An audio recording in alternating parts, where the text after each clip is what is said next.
kuha pa tayo ng mga report na tinutukan ng ating news team dyan sa bahagi ng Senado. Bukas na pagbatiko sa gobyerno, patunay na walang de facto martial law. Ayon yan kay Senator Ping Lacson. Itong si Senator Amy Marcos naman, naghain ng hiwalay na resolusyon na nanawagan ng profesionalismo at disiplina sa pampublikong pahayag kaugnay ng umiinit na sagutan ng mga opisyal ng Pilipinas at China. Alamin natin ang buong detalye sa pag-uulat ni Bombo Angelo Aganan. Bombo Jai Bombo Lictor, ipinunto ni Senate President Pro Tempore Panfilo Ping Lacson na ang malayang pagbabatikos ng mga kritiko sa pamahalaan ay malinaw na patunay na hindi umiiral ang tinatawag na de facto martial law sa bansa. Ayon kay Lacson, ang kalayaan sa pananalita at pagpapahayag na ginagarantiyahan ng 1987 Constitution ay tahasang sumasalungat sa aligasyong may umiiral na martial law. Git niya, kung malaya at lantaran ng mga kritiko sa pagbigay ng puna sa gobyerno, hindi makatwiran ang ganitong paratang. Una nang pinabulaanan ng senador ang pahayag ni Batangas 1st District Representative Leandro Libiste hinggil sa umano'y de facto martial law at binigyan diin na wala umanong ebidensyang pinatatahimik ang mga kritiko sa kasalukuyang administrasyon. Tinukoy rin ni Lacson ang kasong libel na inihain ni Libiste laban sa isang opisyal ng Malacanang bilang patunay na patuloy na ipapahayag ng mga kritiko ang kanilang saloobin ng walang panggigipit mula sa pamahalaan. Kaugnay niyan, pakinggan natin ang naging pahayag ni Senator Panfilo Ping Lacson. Di ba siya nga nag-file ng complaint? Libel?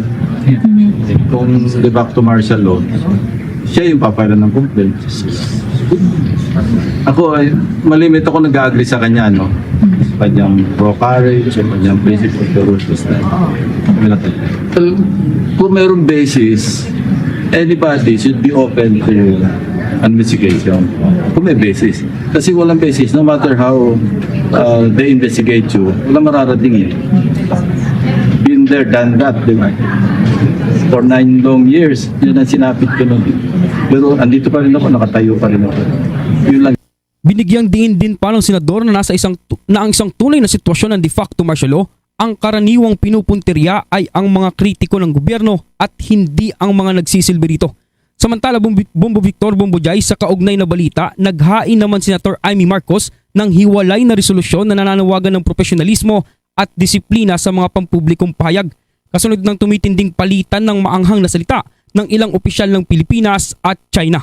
Nakapaloob sa resolusyon ang panawagan ng mga opisyal at kawani ng gobyerno na maging maingat sa pananalita at kilos sa pakikipag-ugnayan sa mga dayuhang pamahalaan at diplomatic missions.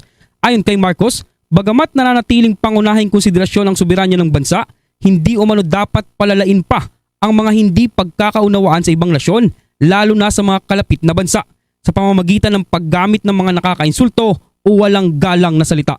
At yan ang ulat mula sa Senado para sa Bombo Network News. Ako si Bombo Angelo Aganan and this is Bombo Radio Philippines, the #1 and most trusted source of news and information.